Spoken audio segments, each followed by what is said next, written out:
My name is Steve Pierce, and I'm owner of Save Old Buildings here in Ypsilanti, Michigan. I created Save Old Buildings in 2018 to save and restore historic buildings in the downtown Ypsilanti area. When you look at this old church, it's just overwhelming. Between the roof leaks to the floor that was collapsing in the basement and furnaces that don't work, it just seems like this would never end. I found out about the DTE Business Pride Award through an email that DTE had sent out to businesses. The prize money was really valuable, and it came at a great time as we were struggling through COVID.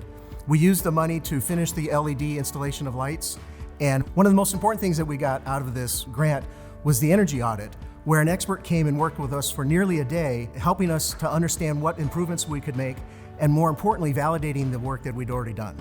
I would definitely encourage other businesses to fill out the application. It's really simple, and they just want to know a little bit about your business and what you're doing in your community.